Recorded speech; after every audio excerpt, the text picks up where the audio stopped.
insightful, but are you likable? You got jokes, you're the host, stand up. Are you likable? But I don't get that into it to where like I'm gonna care too much to keep on picking people up. Like, like I keep track of it. It's like why I don't do fantasy baseball. It's too much for me. It's like there. Are we recording, by the way? I started, but Okay. we'll cut out anything. Okay, I don't know your format. I don't know. Yeah. No, it's like there are dudes that are so fucking committed to they're like my buddy Travis is always just like, all right, so like this guy has had an average of this, and he'll like do the whole Moneyball thing with it, and I'm just like, I don't know what you're doing. No, man. dude, Yeah, the worst thing in the world is being in a league and then being like on a text chain.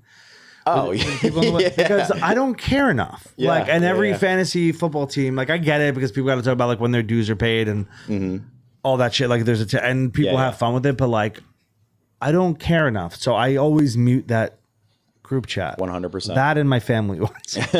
I mute it and I'm like, I don't want to talk about this all day long. I want to look at my lineup once. And then I'll check it again before games to make sure like somebody who is questionable is playing. That's all I want to do. This is a very surface level thing for me. Yes. I don't want to have I don't want to talk about it all week long. Goddamn, like all day long, all week long. Guys. No, dude, I'm a football fan. I'm a sports fan, but I don't have time. I don't want to do that. It's funny because I say like I don't have time because I have a 4-year-old daughter and I'm busy and all this stuff. But then there's other people who are like, yeah, that's why I do it.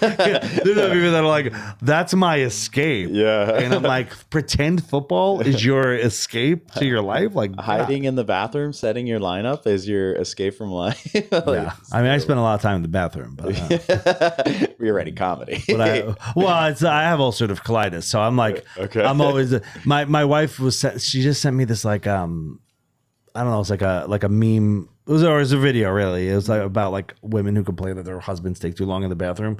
Like I don't understand. The video is like you're in there for 45 minutes at a time. How's that possible? Do you do this during work? Like does your boss always wonder where you're like? And it was kind of a funny video, but I'm like. But I'm one of the few husbands that have like a real reason to be in the bathroom. Yeah. Like I've got like an autoimmune thing. Yeah, you got a like, doctor's note. Yeah. Like I submitted to it. I'm like, the note just says still shitting. Yeah. I'm like, I have an actual issue. So like my wife will like lump me in with like other husbands for these complaints. I'm like, no, it doesn't apply to me. It's bullshit. Yeah, it's bullshit. I'm a good dad, Yeah, you just got to go to the bathroom. I'm good. Yeah, I'm good. I'm not a bad dad because I got to take a shit. No, it doesn't. And I've got to take a big shit. Like I'm going to be in there for a while. I don't care what the haters say. You're not a bad dad because you take. The only hater is my wife, by the way. She's like, you're a great dad, but like, why? That's like her one thing. Is like, why are you in the bathroom so long? Like, I don't know what to tell you. Yeah. Maybe. I mean, you think I want to be? You think I want my fucking legs to go numb every day, like clockwork twice a day? You think that's what I'm into that? That's what I live for. It's twice a day. Oh my goodness, dude! I get up in the morning. I'm sure this is exactly what you want to talk about. I get up in the morning and like I pee first thing in the morning because now that's just like an age thing. Like I gotta pee so bad. I pee 100%. For so long. The stream is so long. And my daughter wakes me up with the fucking energy of 1,000 suns every morning at like 6 a.m. And she's this adorable new thing where she screams chugga chugga choo choo into my face to wake me up. I have no idea where it came from. She thinks it's hilarious. I think she likes my face when I'm startled. And so then I go pee. And then like 20 minutes in, as I'm walking around, I got my coffee going. I'm making her breakfast. As I'm up, everything starts going down. Like my body is like a fucking old hourglass. I'm like everything's starting to settle down. Yeah. Everything was up here flat and now it's slowly getting down. I'm like like clockwork every day. And then like, at some point like before dinner, my body just It prepares for more food, I guess. It is time. The true sign of being a fat ass is like your body knows when to shit to make more room. You just got some like Amazon worker in your body, like looking at a clipboard. Yeah. We got to put all this stuff out before we continue. Yeah, Like, exactly. And just crazy. like an Amazon warehouse, the shit's on fire like twice a week. Yeah. Mostly robots in there too. Yeah. There's all sorts of shit going on in there now because, Everybody's underpaid. everyone's, yeah. And my doctor's like, we're going to need some extra equipment in here. This is not in good shape. Yeah. Terrible. I'm going to do the intro. Hello and welcome to Likeable, a comedy-based podcast where we discuss stand-up comedy from an entry-level perspective. I'm your host, David Stickle, and today I am joined by Carmelo Bongiovi. Hey, you threw in a few extra vowels in there. It's fine. Yeah, well, you know what? I felt like it was appropriate. It was culturally inappropriate is what it was. Was it really? Yeah. It was very offensive to the people of Italy. The hand was too much. It was too much. I mean, you threw extra vowels in there. That's not necessary. I almost gelled my hair for it. That was what is that thing called when people start? There's a term for it when people like unconsciously, like there's a video of Quentin Tarantino doing it, like trying to talk with like a black accent, like what's that called? There's like a term for it where people like automatically, let's say they're talking to like a Mexican dude and they're like they just put on a little like broken English thing, what's that? There's a term for that. I don't know what it is, but Louis got a great bit about that. Have you seen? No, Louis? no. I mean, okay. Yes, I've seen. Have you heard of this guy, this upcoming comedian? Putting me on Louis C.K. Yeah. But no, I don't remember that bit particularly. But like, there's a. I think it's a part of the new hour, but he has this thing where he's just like, the news people will be like, all right, today in Brooklyn, New York, a couple Latinos, Latino, like he does that, and then he goes back and he goes, you don't do that with like, African American. Yeah. You do it with like people with like non-American accents though. Yeah. I did that growing up though because I grew up with like Italian immigrant parents and aunts and uncles, and like I'm not super fluent in Italian, but I can hold a conversation in like the Sicilian dialect. Okay. And but like sometimes they would just talk too fast for me, and I'm like lose it, and I would just be like. No, I'm not trying to say I would do it. So basically what you just did to me, I would do it sometimes because that's how they spoke. And I'm like, this is my culture. Yeah. Somehow I'm being offensive to my own culture. I saw this reel of this white guy talking to his Latino wife, and he was like, yeah, so now the electric panel, like you just have to flip the breaker and it, it'll get electricity to the house. She goes, I don't know what you're saying. And he goes, oh, I'm sorry, you don't understand. She goes, no. And he goes, the box in the corner, you make a sparky. And she's like, I actually understood what that meant. That made much more sense. It's a great reel. It's a great reel. When you order like a charcuterie board, do you like say the meats how they're supposed to be said? Yes. Yeah. Yes. Yeah. Because I grew up with my parents are from Sicily. So we didn't like cut off vowels anywhere because that's an Italian American thing. Like, okay. By the way, I just want to point out to your listeners that when I came in, I said, you was like, how's the drive? And you said, oh, you're from Jersey, right? Which is very offensive. It's a very offensive thing to say to like a born and raised New Yorker. You have to say the other half of why I thought that though. Because I'm a fucking dumb guinea. What do you? It's just you're like you're so stupid and Italian that you gotta be from Jersey. There's no way. There's no way you're not because that's where those people come from. But yeah, so I try not to overly what I call the chef Giada De Laurentiis. No. She's like a Food Network chef who like.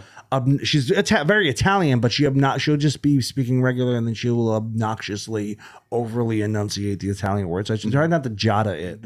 Like I try not to go like like prosciutto. Like there's no need for all that extra shit in your mouth. But like it is, I will say prosciutto, not prosciutto. Do you mozzarella, not mozzarella, mozzarella or whatever the fuck the Jersey version of that is? Do you ever correct your Irish friends? Like in what way? Well, they're like, yeah, I'm gonna get some prosciutto. Well, I like that you think I have Irish. I don't know. Disgusting. Gross people. So what's the example like of how they would say the thing? Yeah, like prosciutto. Like I'm gonna order some prosciutto. No, that's better. No. Yeah, prosciutto like that. said very whitely, but with all the right letters, is better to me than saying prosciutto, because there's an O. Yeah. And you left off, and to be, it's more important in Italian language to have vowels at the end of every word, because that's the case, than cutting it off. Yeah. That's a completely Americanized thing. You can't get mad at someone for not saying all of the letters the right way, all the sounds the right way, because it's not their culture, but they've said all of the right parts of the word. You know what I mean? Like, you know, when you hear like a bad newscaster do like, they'll do like a bad Spanish word. Like it just sounds, they're saying it funny, but they're saying all the right sounds. It just doesn't, they just don't have the, like the rolling R's and stuff. Yeah. They're being phonetic about it. Yeah. I appreciate that more. Like, what's his name during the pandemic? Fucking Cuomo. No. Was it, yeah, it was Cuomo, right? Wasn't he the one who was like, no, it was, I think it was de Blasio during the pandemic. He was like trying to say, he would just cut into like Spanish words. I love that. That's so good. Yeah. And said terribly, but no, I don't get mad at any of it. I'm not that offended by it, but I'm like, if I'm going to say it, you got to say it with the vowels. The vowels are the most important part. Here we are again. I think I got the noise in last week, and I think the noise is in this week. We will find out on the next episode of Dragon Ball Z. Now, so this is interruptible. Obviously, this is why else would you be hearing me right now? I'm recording this a week ahead of time because I'm fucking organized, dude. But I'm assuming the Colonial show went so well. I think they threw flowers afterwards, no tomatoes, standing ovation, obviously, like every show. People were like crying because it was so good. I was like the best on the lineup. That's what they said, not me. A lot of that stuff. So that show went good. But coming up, the following week is going to be, or this coming week, is going to be 11/22. There's going to be a show at Sloop. Please buy tickets to that. It'll be exciting to have that lineup. It's pretty freaking stacked. On 11/29, we got a Krog show. There's no tickets for it. Just come in and enjoy the show, enjoy the comedy. Post Thanksgiving, post Black Friday, and closing out your Cyber Saturday with some Krog comedy, which is always fantastic. 12/1, Threes Brewing in Brooklyn. Sick lineup for that one. One of my favorite comics is going to be on this. You do not want to miss this one. If you're in the area, please buy tickets. I'm probably sharing the flyer and the poster like crazy because it's just what I have to do, I guess. So it's not like you guys buy tickets anyways. I mean, would you consider buying tickets, or what are we doing here?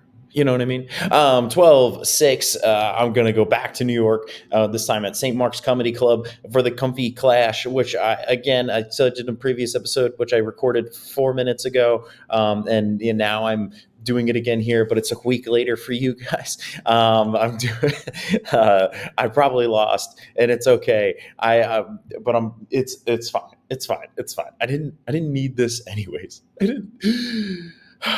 I'm so dramatic today in the interruptibles because I don't have to do the soft open. On 12/13, we're doing a don't tell. I can't tell you any more about that. All I know is that the lineup is pretty dope. And then on 12/31, we're doing Laugh It Up. Very excited to have another spot at Laugh It Up.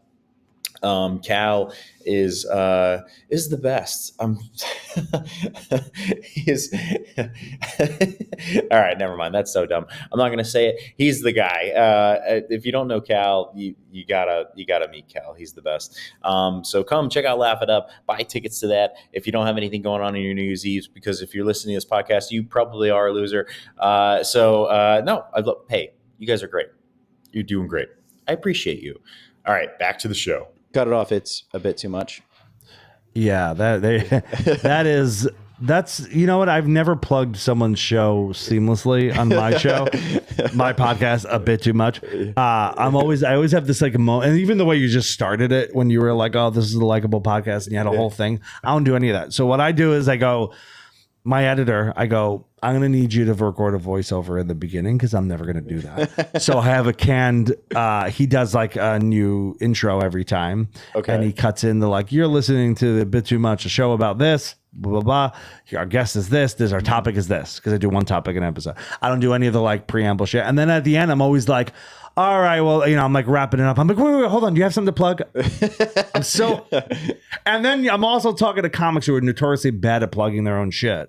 So they never have it together. They're like, I don't know, go to my site. I'm like, say your site name. Yeah. I send everybody the same thing when they are coming to the show. And I saw that. I sent it, and like it's like in there it says no bathroom, right? And then it's just like everybody shows up. They're like, wait, there's no bathroom. I'm like, I put it in bold. Like, which, to be honest, when you're doing someone's podcast, the most important things are not like what we're talking about. The most, because a comic could pretty much just go. It's like, what are they going to eat? What are they going to drink? Where are they going to pay? What's going to not put them in a bad mood to get cranky comic? Like, yeah. We need them lubricated and full so that they can. And that doesn't have to sound as sexual as it does. But it did. Unfortunately, you need comics to be less cranky. How long have you been doing stand up? Sorry, I just realized I'm asking quite because I'm so used to doing my own podcast. That's fine. How long have you been doing stand up? I've been doing it for a year and a half. How about you? It makes sense because you're so nice. But like I'm gonna do the over. You're a betting guy. Like I'm gonna do the over under on when you become this. Okay. It's not. I mean, this is 20 years. This weathered face is 20 years in. 20 years in comedy. But yeah. From like on and off, but like first time on stage 20 years ago. Okay. And but I'm trying to think of like what I'm a pretty cynical, cranky person. But I want to say you are a nice guy. You seem very nice. You always seem pretty. I mean, the name of your podcast is Likable. Like you're used to being. People call me. Sometimes. Yeah, you're a likable person. Yeah. It might be a little bit condescending sometimes when people say it. But that's actually the first time I thought it was condescending. Yeah. I think people mean it with you. Yeah, I think if people say it about me, they're being sarcastic. Like, oh, he's a great guy. Yeah.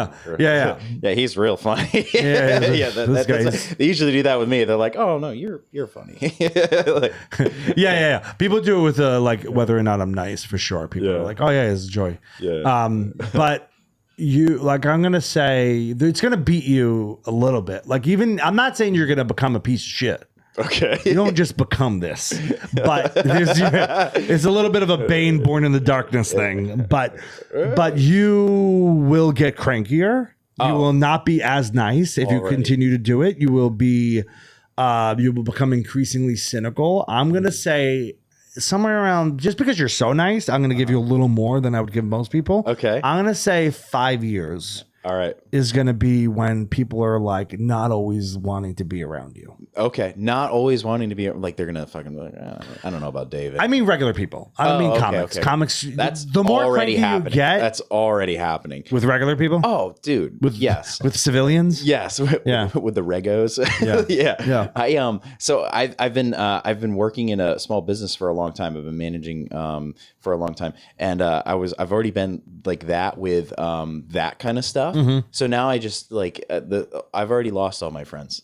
So like now that I started comedy, they're like, that's exciting. We still don't want to talk to you. Well, you'll lose friends based on your schedule. Oh yeah. That is gonna happen. The more work you get, the more other people who were in your life before you got into it are gonna go, all right, now I got to do, but you're like never around anymore. And you get that thing. Yep. And here's my advice on that.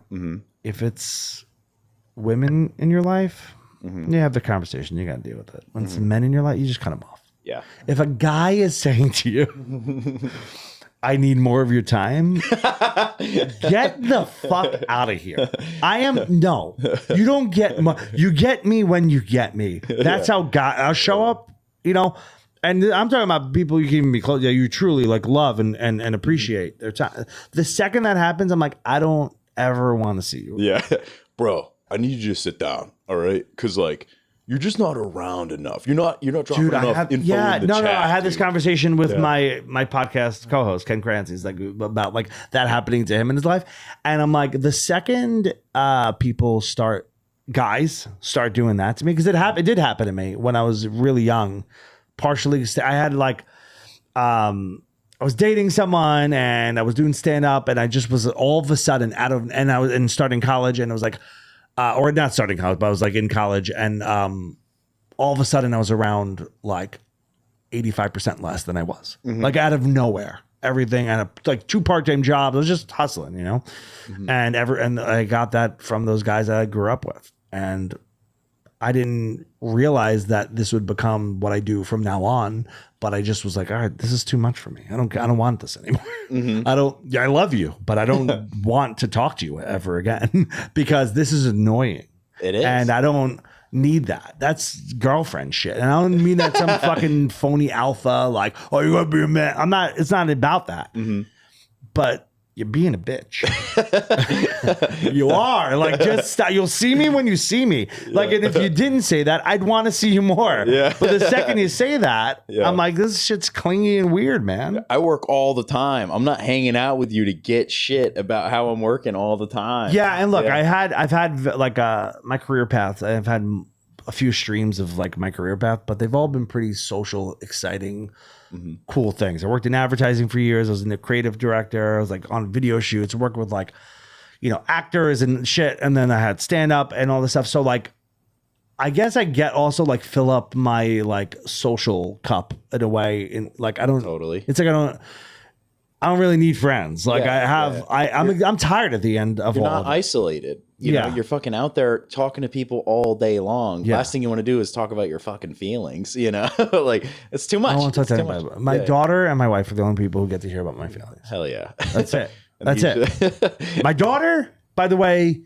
4 years old, could break me by saying 5 words. I will full on fucking straight, like in ways that like I was like, I believe I was truly dead inside for a long time. My daughter, there is a fucking there's a heartstring that she literally has the fucking her hand on, that if she said something tomorrow, I could if I tomorrow morning I see her, she could just say something, I would just cry. And I don't cry over anything else.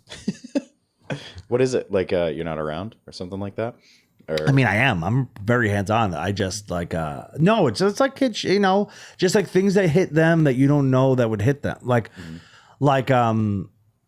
for coming out here tonight, she was like, I don't want you to go.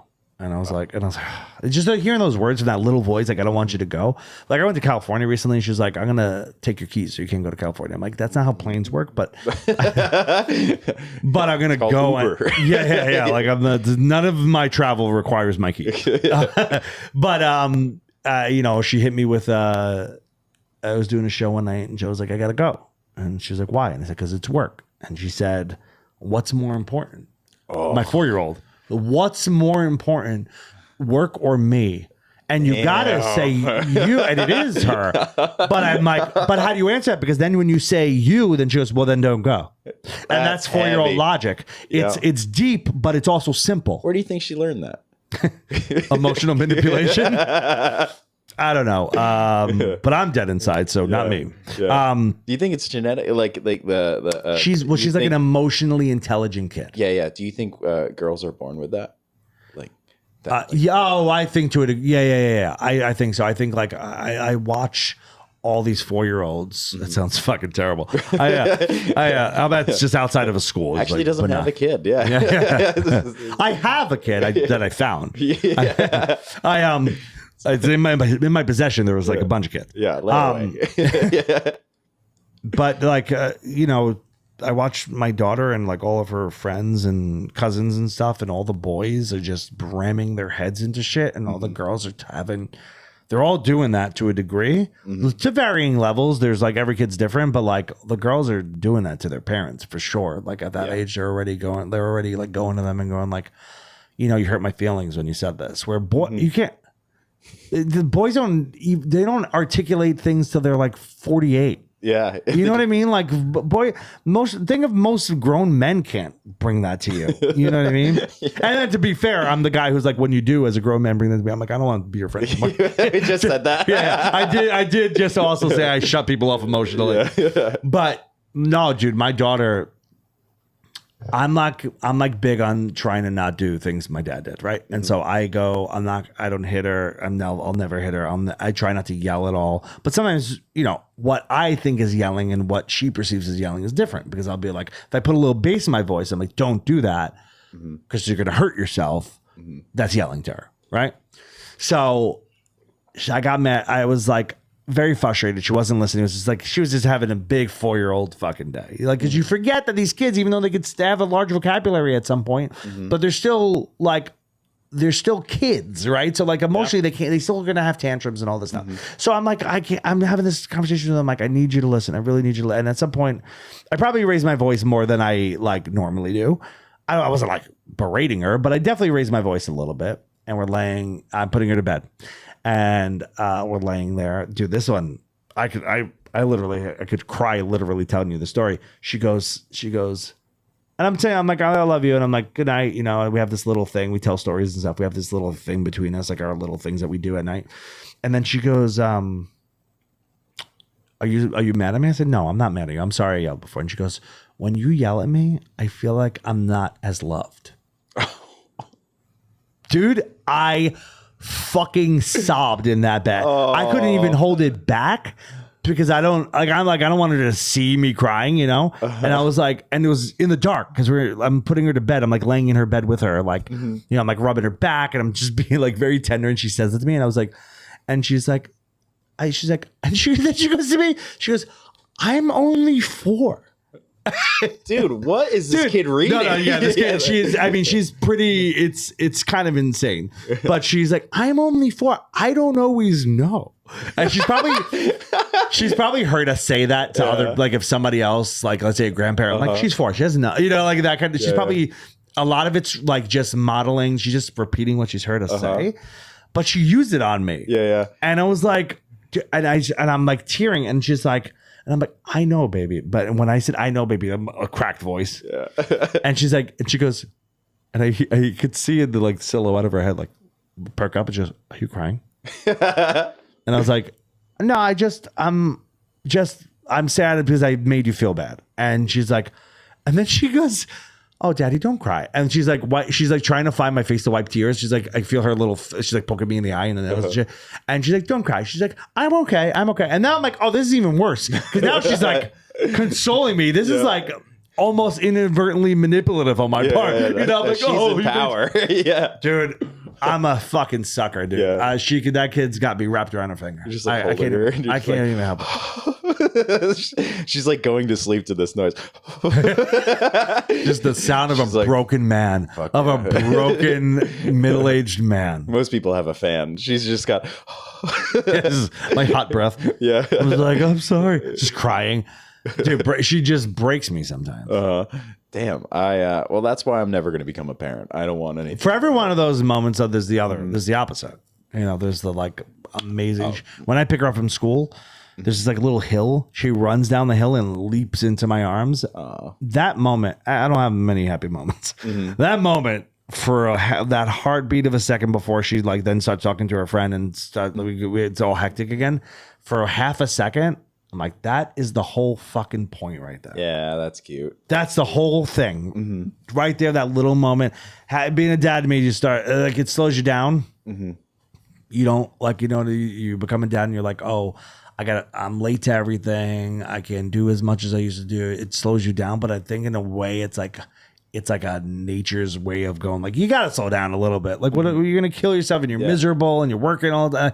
It's like you need to like stop for a second. I'm starting to just really like appreciate some like old man shit. You know, like I pulled into this town and I was like, I sound like an old lady. I sound like an old Jewish woman. I was like, what a cute town. I never talked like that in my 20s. I'm like, this sounds so cute. Yeah. And like now I'm like, dude. To me, if I spend all day with my daughter and then she goes to bed and I can go outside on my deck and have a fucking bourbon and a cigar. Literally, I'm just the happiest person in the world. That's why. And silence. Like, I want to be in the dark. Okay. I don't want anyone near me. Yeah. I mean, if my wife comes outside and has some wine, like, of course, I'm not going to be like, go inside and need my silence. But I want to be with her too. Yeah. But really, going out there, like, it's kind of dark. I got just enough light to see how much bourbon I've got left in that glass, and I've got a good cigar. Dude, I spent all day with my daughter, and then that's how I'm ending up the day.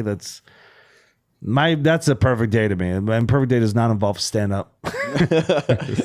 I don't think it should. Yeah. No, it's not. It doesn't involve work at all. Stand up could help you get to the perfect day, but yeah, I don't think the perfect day has to have You stand gotta up. do a lot of stand up for that. You know, Yeah. yeah, we gotta hustle. Long way to go. You need like six, seven side hustles. You know? Yeah.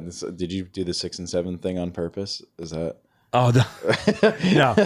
Do you think I know what any of that means? Damn it! You think I know what any of that means? I was like, it got karma. It's crazy. Believe me, a trend will never get me. Yeah. I'm not paying attention. Yeah. I mean, I am only because like I'm on TikTok because of my podcast, and it's the fucking it's the only place we get attacked. Me and Ken get attacked over like we just will talk about.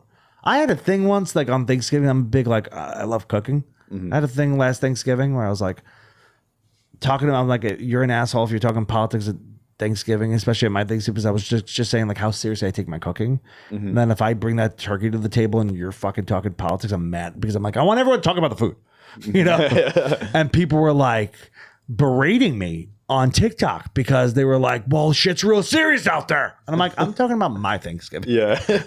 I'm talking about my turkey. I don't give a shit what you people do with your dry ass turkey and your politics. Okay. Yeah. I'm talking about my 24-hour brined turkey that's juicy and amazing. That should not have politics involved because that turkey's fucking phenomenal. I don't get how people can see somebody having a great day and they're like, you should be upset because this is happening in the world. Yeah. And you're a piece of shit if you're not. Yeah. And it's like, fuck you, guy. Oh, people do like that. They like dragging people down. Yeah. You know, it's like, I think people don't care about an issue unless it affects them.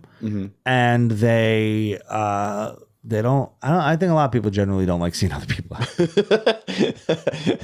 And you'd think we'd have it figured out as comics, but comics are miserable too. Yeah. And they don't want to see you more successful than them. It goes across, you know, it's like comics don't have that figured out. It's been interesting for me lately with that situation going on. Just With the other comics? yeah, you know, like I don't hear anything directly, but I do hear things like, you know, a lot of people are like, he's only been doing it for a short period of time. How's he doing these spots and all that kind of stuff? And like, you know, I didn't mean for you to hear that.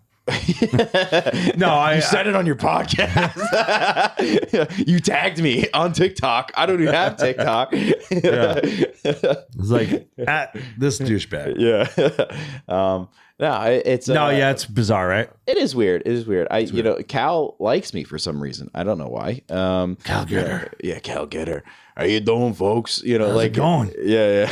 All right, buddy. Here's my favorite part of Cal is when he calls you to do his club, which I fucking love that place. Does he call you or DM you? It's text message usually. Okay. Oh, don't get me started. Me and Cal have a whole fucking like. There's an email chain before I ever got booked at Cal's club. I got recommended to him from my buddy Kunal, and I was talking to him, and I was like emailing. This email chain was over a year long before he ever booked me. That's totally Cal. But his first response was like, "Yeah, I'll have you. What's your availability?" I give him my availability. So we have a running joke. I'm like, Cal, you're like the hot bitch I was trying to get. And then every once in a while we run into each other and you let me get some, but then you ghost me again. that's I was like, that's what I feel like a relationship. But now he's my buddy and like, I don't, you know, now we talk more and please, he's been so good to me. Yeah. But I love when you get the call from Cal for his club because he's like in a good mood, or the text or whatever. He's like, hey, here's what you're doing. You're available this date. You're opening for this guy. Great. Perfect. Minimalist guy. He won't even tell you what time the show's on. You got to look it up on the website. Yeah. You get that much. I usually get, are you free this day? Yes. Booked. Done. Good. Yeah, he just leaves me on red. I don't know if I'm hosting. I don't know how much time I'm doing. I don't know any of that. Yeah. No, it's minimalist. It's really like I got to look at the site and see if there's other people, and if I'm the only one I know, I'm doing that kind of thing. But I don't mind that because again, not looking for friends. Yeah. So like I don't mind the minimalist conversation. But then if he calls you for something outside the club, it's a different phone call. Hey, buddy. He's like all distraught. Hey, buddy. And I'm like, hey, what's going on? All right, here's the deal. We got a show out in the woods, you know, insert giant headliner's name, you know. Have you talked about that? The fucking massacre in the woods that we did? No. You have no, you don't show them about? Massacre in the Woods? Yeah, the Sebastian show. Oh, no, on the show? Yeah, have you talked about this at all? Oh, no. Yeah, I don't I talked to Kevin a little bit about it. Yeah, mostly just Kevin about, Ludlow. Yeah, mostly just about the parking situation because he parked outside. I was saying, not disaster. The Sebastian show was great. Yeah, our show, different story. Yeah. So, when he calls you for something like that, he's like, "Hey, but Sebastian's." He's all exhausted. I'm like, "Oh, you're out of breath," and I'm like, "He's like, Sebastian's doing the show," and I'm like, "Fucking dope. That's great." Yeah. And he's like, no, listen. He's all exhausted. He's like, here's the problem. And then he runs you through the details, and you're like, and I was still like very positive about it. I'm like, you know what, dude? It's great. Because the deal was, I guess we should probably explain it a little bit. Sebastian Maniscalco's got the show at Bethel Woods, big headline show on the main stage, original Woodstock site. Yeah, that's where I met you. Yeah, that's right. And so we've been in tough circumstances because then we had this like pre-show, which sounds great, but we weren't on the main stage. The main problem was that 6,000 people went to go see Sebastian, and 0 of those people knew that there was a pre-show. 6,000 people, 0 chairs for where we And by the way, this is not Cal's fault because it wasn't his thing. No. He was asked to book comics. It's not his. It wasn't his. Like, Cal knows how to promote. Yeah, I've seen it. He's actually fucking phenomenal promoter. Yes. But he was like partnering with the venue on this, and no chairs. 12 people standing in a field, a football length field. Like literally, I'm gonna say more than a football. Yeah. I'm gonna say that was football stadium size, not football field. Like not 100 yards. That was probably like 200 yards. Yep. And we see ants in the distance checking in and walking around because if you've ever been there, that what's the venue again? I said Bethel Woods. Bethel Woods. It's got like a village, like with like beer vendors and food and stuff, like around the like once you go in, you go around this long path. Yeah. That long path is not near where the side stage is. It's almost like they built the sidewalk so they could avoid, like the sidewalk was avoiding us. Yeah. Like, I don't want to. Yeah, they built it custom to avoid us. Yeah. And so no one's coming this way, but we're watching 6,000 people go by throughout the show, and the show and the stage we're on is a cool little stage. Like it's got real tech and shit. It's like, and now I'm like, as I'm there and I'm seeing how no one's coming down, I'm like understanding why he was so exasperated when he was like, no, you don't understand, buddy. No one's coming. They're coming, but they're not coming to us. Yeah. And I'm like, it's around that fucking stage. And literally, when I was on stage, you hosted that, which God bless you. Jesus fucking Christ. Barking for 10 minutes. Yeah, it was, you literally spent the first part of your set barking, trying to get people, and you got a few people to stop. Yeah. And then there was people walking across at one point when I was on stage. I was like, stop walking. I was like, there's 12 people here. You're 14. That's if I gotta watch anyone walk away from how little already here, I'm gonna fucking kill myself. Simon says stop. But it was a fun night because we made, a buddy of mine came out to the show with me. You provided beer. Yeah. That was great. That was a sick hookup. Yeah. And so, it was one of those situations where it was like almost like that kind of stage looked like a music festival stage, like a little tent in the back. Yeah. Legit stage with tech, and they got a guy running tech, and that guy running tech. He looked the way we should have looked. Like he was so fucking miserable. He does that every weekend. That's his gig. He's I'm doing all this work just for nobody to listen. But what does he care? He's not the act. I get that. You're running tech outside at where Woodstock happened. I mean, maybe he's been there since Woodstock. Like that guy was, maybe he's been there too long and he's just dying. We're watching a guy literally die. But like his spirit definitely did. he was like a nasty fuck dude. Like he was my buddy who came with me. He was like, at one point, my friend said to the guy, he said something like, "Oh, do you know where the bathroom is?" or something like that. And then he gave him an attitude. And then later on, the guy was like, "The show's done." He told my friend, he's like, "The show's done." He was like, "Gotta go." And he was like, "Oh, all right." And he's like, "What's the matter? You can't find your mommy?" That's what he said to him. What? My friend's like this fucking Italian dude who grew up in Staten Island, and he was like, I was like, "What the fuck, bro?" He didn't say anything to him, but he was like, "What the hell was that?" I'm like, "I don't know, man. That was weird." We had a lot of weird interactions. Yeah. In and around that town. We went to dinner before him. Everyone was giving us an attitude. Like it was a weird town. Oh yeah. Well, I mean, it's the whole place is based off of that, and I want to say there's like a casino or a racetrack nearby, and then it's just. But you wouldn't think it is based off of that, like. Yeah. A lot of Hasidic Jews in that community too. You drive through what I would call Hasidic Amish town. Like it's like Lancaster, Pennsylvania, but Hasidic. Yeah. Like it's like no. We saw an accident on the highway where somebody skipped over the fucking rail and hit someone oncoming on the other side of the highway. And they were both Hasidic Jews. And then the cops were. This literally happened as we were passing, as we were in traffic. The cop car pulled up. And the cop was an Hasidic Jew. No fucking way. And I was like, wow. Do they have their own police So force? that's got to be it, right? Yeah. Or he gets out of the car. There's he like no way. switches hats. He puts a shawl on. Scott takes some curly cues to his Like, fucking. I got to take care of this. Yeah.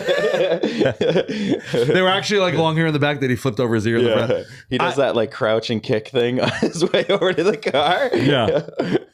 Yeah. His real name's just like Hank. Yeah. Yeah. But I don't know. It was weird. So you drive through all that and then you get out there and then the town, there's a town, like part of the town, I guess, or maybe technically not the town. We went to eat at this place, cool little like tavern place. The whole time we get in there, they're like, you can't stand here. You got to stand there. They were like giving us an attitude. I got an attitude when I was going to the bathroom. We got an attitude for staying at the table too long, even though we were ordering more food and drinks. Really weird thing. It's like one of those towns that happen in northern New York where you're like, it's made up of like townies, like local people and meth heads. Yeah. Do you know what I mean? Totally. That's a thing up here. Yeah. Yeah. I think that's what that was, Yeah. to be honest. Yeah. Because Everyone, all the waitresses look like they were on meth. yeah. And if you don't have the curly cues, then you got to they think you're a meth head, I think. Yeah. You know? Yeah. Yeah. Like, well, the places where like you're going to eat, you're not really sitting down next to like Hasidic Jewish people. That's not there. They don't do that, do they? No, I don't. Sometimes they They don't just go out for a beer. That's, Yeah. that's not a thing. I don't know. Am I being offensive? One of the most offensive things I said about Hasidic Jews, and I'll share it on here, was I was sitting on some rocks with a friend at like a. That sounds like an at a Hasidic state Jewish park. activity. Sitting on rocks. Well, I was at a state park. All right. I'm watching the water go off the waterfall, and there's a giant rock at the top of this waterfall. Yeah. And then there's another giant rock on the other side of the water. And a Hasidic Jew, like in a full suit, just jumped from one rock to the next.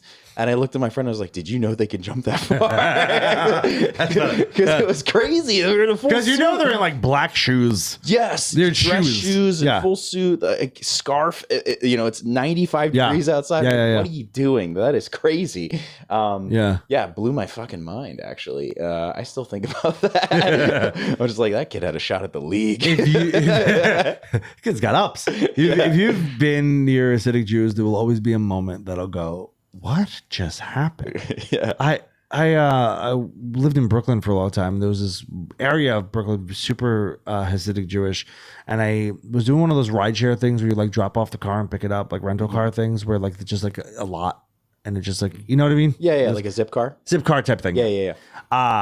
And so I go to drop off a car in this lot at night, like late at night, and dropping off the car, and I noticed there's a lot of Hasidic people just like walking around, and it's pretty late. It's like 10 o'clock.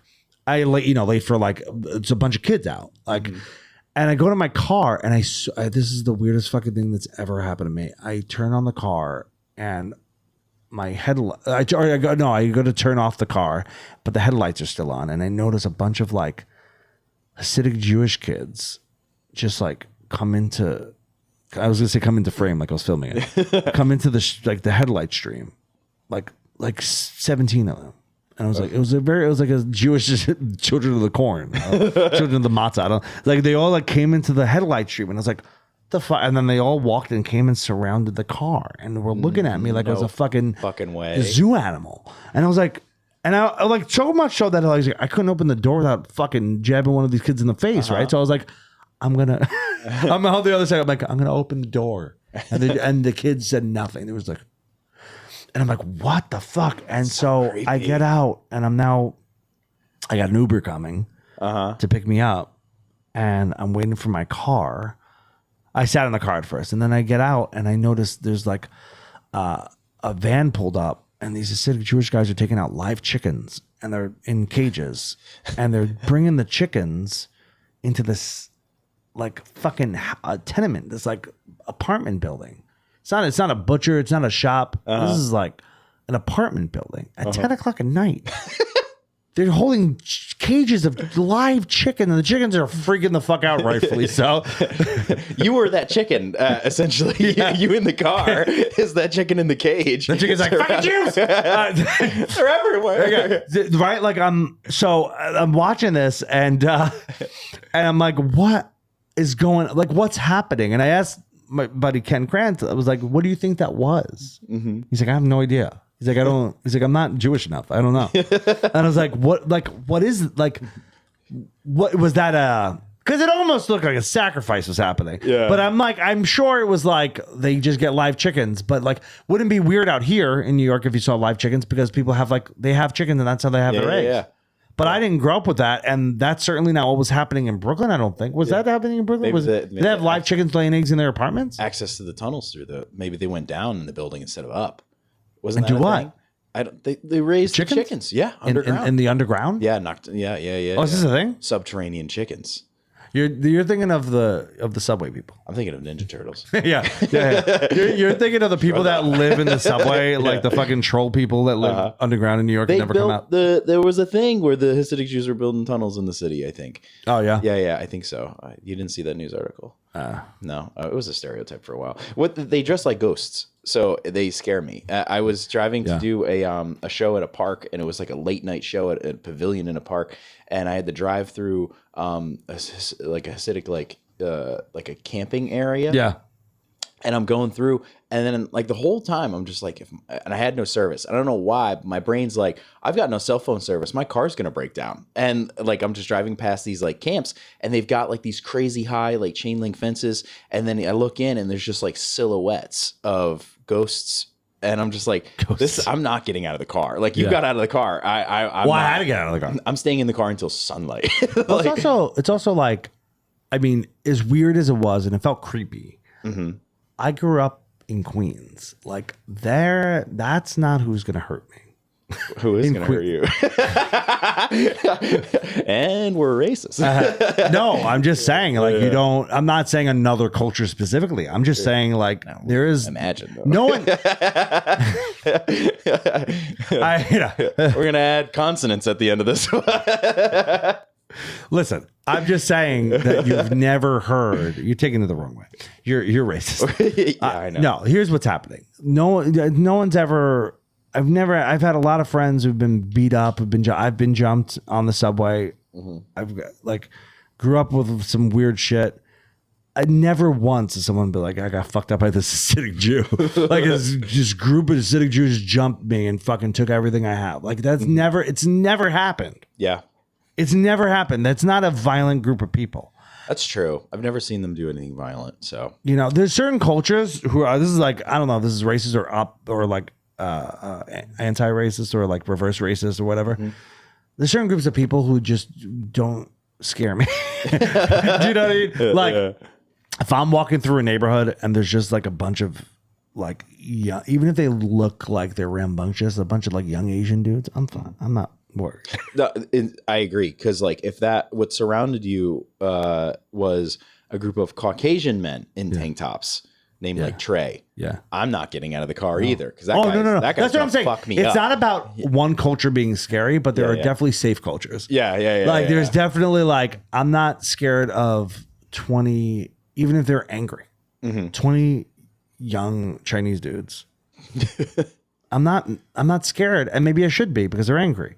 Yeah. In this hypothetical situation, but they're probably right. They can definitely kick my ass. Definitely equipped to be right. No, I'm not saying I want to take them on. I'm not saying it's an easy fight. I'm saying they're just not going to attack me. Yeah. They're not going to jump me. No. And Hasidic Jews are not going to jump you. Mm-hmm. They're just not. Those kids.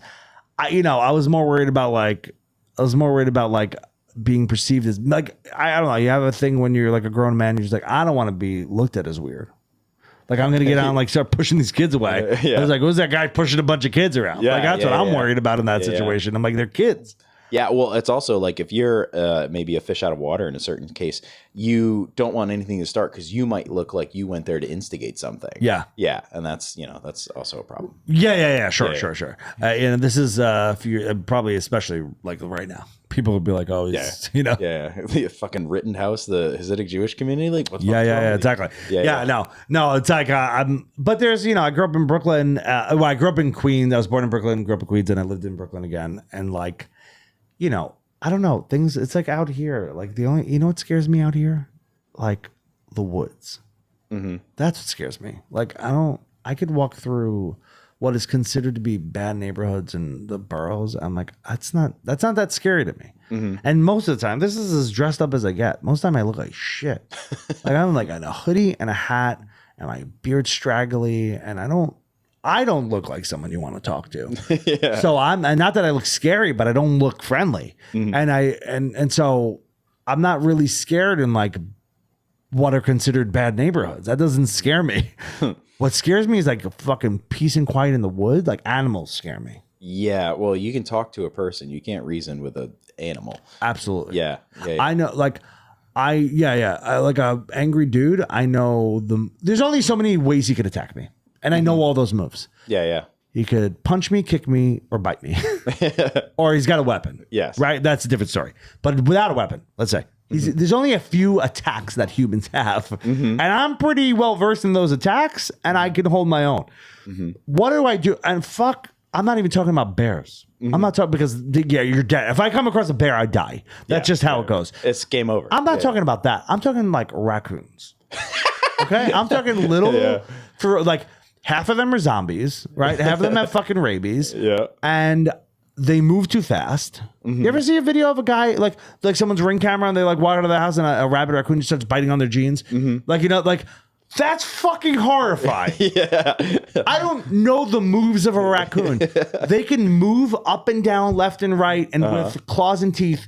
And I don't know how to defend against any of that. Yeah. Animals that travel in packs. Yeah, that's terrifying. Dude, I don't throw out my garbage after 7:00. Like I don't. My wife thinks I'm such a pussy. Rightfully so, I am such a pussy because like when the sun goes down, the situation I live in this community where like you can't have garbage cans in front of your house because unless you have a private garage and you can put them in there, you can't have them out because we have a lot of wildlife. So there's dumpsters at the end of the block, like a gated dumpster thing for the community at the end of the block, each pod of the community, and so I have to go down the block and throw out the garbage. And I'm fine walking down the block, but when I open that gate, because it's happened a few times where there's just raccoons in there just feasting on like chicken bones, Mm-hmm. And one hissed at me once, and I fucking shit myself. I was so goddamn scared. Bag goes up. I was so So I opened the thing. I opened the lid to the dumpster, and I go to throw the bag in, and in the same motion I'm throwing the bag in, I see that there's a raccoon. I'm actually throwing the bag at him unintentionally because I just did it so quick. And then it was and it made this like sound that I've never really heard before. It's not a cat hiss. It's like a guttural. It's a zombie. Yeah. Raccoons are zombies. I'm fucking terrified of raccoons. And I jumped back and I didn't hit anything and I hurt my neck. I don't know what and I came back like holding my neck and my wife's like, "What happened to you?" Like, I was like in pain. I was like, fucking raccoons, man. And she's like laughing at me. I'm like, you don't go out there. Don't tell me. You know what it's like on these streets. I literally think of raccoons as gangs. Yeah. You know? Yeah. I'd rather walk through an actual gang. I feel like I could at least be like, don't worry, I'm no trouble here. You know? The raccoons are just like, so many of them have rabies. I'm fucking terrified of raccoons. Yeah, a gaggle of raccoons is quite terrifying. Yeah. Seriously. Yeah. I don't know if there's anything. I'll say it. I don't know if there's anything scarier than like 7 raccoons coming at you. I had one living in my wall recently, and I was telling my family about it, and they were like, "Nah, it's bees." And I played them the audio of this thing scratching. It was like, no, it was a. So fat and snoring, and there were bees in the wall. I'll say that, but raccoons eat bees. So you live in a tree? No, it's an old house. So there's bees and raccoons. Yeah. Some siding, my friend. Yeah, well, are you renting? No, but sure, it's on you. Yeah, it's a family house. But like, there's bees, and they eat the bees, and their fur and their fat is just so thick. The bees sting them, and they don't feel it. So they're just like impenetrable monsters to these bees. And the fucker was so fat he was just sleeping in the wall, rattling the wall, and I'm like, I can spray bees. Like, what am I going to do with this raccoon? You die. Yeah, you get rabies. Yeah, it's in and a if house, you don't get to the hospital fast enough, you die. Yeah. Rabies is fatal. This is literally what I think about all day long. I'm like fucking Harvard, and I'm telling my daughter, I'm like, don't fuck. If you see a raccoon, fucking run. I'm running from skunks too. They're terrifying. Yeah, skunks. There's this skunk who's like pretty much lives with me. Like he has my house. He's like just always around my house. Yeah. And again, I'm not a guy who had wildlife. Like we had squirrels and mice. That's it. We just rodents. I mean, I guess these are rodents too, like giant rodents. But like. Skunk scares me. Like the idea of getting sprayed by a skunk scares me. They're kind of adorable. They're really cute. They're cute. They're vicious. I live on a farm. They kill ducks and chickens and stuff. Yeah. Crazy. Yeah. But But they're not really like vicious toward people. They'll just spray you. Yes. They're not gonna. You're not getting the attacked by a skunk is the spray. Yeah. They walk like an obese person in Walmart with the cheeks go. Oh yeah. They wobble. Yeah. Because their legs are short. Yeah. They got like wide bodies and short legs. Yeah. Yeah. Exactly. But raccoons are to me are just one of the most horrifying creatures that I think I would rather come across not a grizzly bear but a black bear. I'd rather come across a black bear than a raccoon. Grizzly bear, you play dead. Black bear, you try to get bigger. That doesn't make sense to me. I know. Well, black bear. I'm not doing that. I'm just going to tell you right now. I'm not doing that. Black bears are actually more aggressive than grizzly bears. I don't know if you know that. Yeah, I'm sure. I just feel like I could take one. You know? Like a small one? Yeah. A cub? Yeah. The mom is just going to watch. No, hopefully it's alone. Yeah. No, I want that cub alone. I don't. No, I'm not doing any of that. And if a bear attacks me, I'm dying. Yeah, Revenant. It's gonna happen. Oh yeah. But it's a small black bear. It's not the giant. Like a grizzly bear. Yeah, I like that. To me, that method checks out. Play dead. Yeah. I mean, you just get where you're going. But you anyways. think so? A pretty big sized black bear coming at you, they're fucking strong as fuck. You think I'm gonna step to him? Yeah, you just gotta get louder. And that's what they say. I'm not doing that. Yeah, louder and raise your arms. I'm not doing that, and I know that I'm not correct, but I'm not doing that. I'm not gonna be like, the fuck you. I'm not doing that. I'm not antagonizing a bear. Yeah, that sounds like the opposite of what you should do, even though I know it's on paper the right thing to do. You don't have anything else you can do. You know. No, I'm hoping it goes away. Yeah.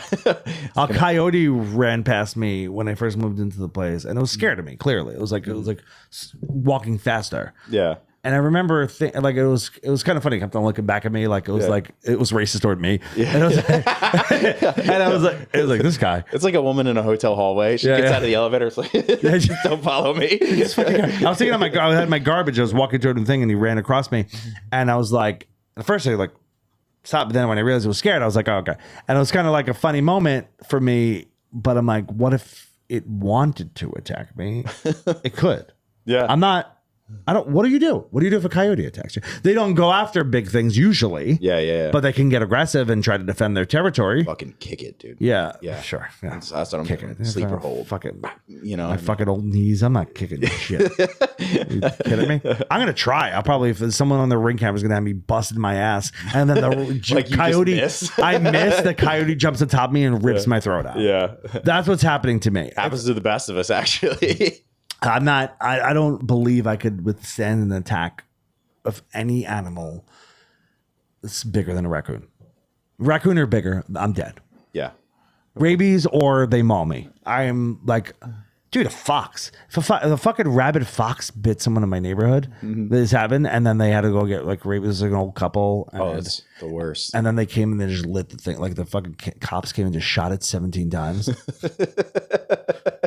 But it was rabid, so it was dead anyway. It was a death sentence anyway. Yeah. But I was like, I was thinking about. I couldn't sleep. I was like, this is just gonna be rabid fox. Like I don't even know what a fox. Remember when the "What Does a Fox Say" video came out? And the whole thing is like, what are the sounds that they even make? No one knows anything about a fucking fox. They're so elusive. But fox just decides to. I almost hit one that was like a fucking. It was so big.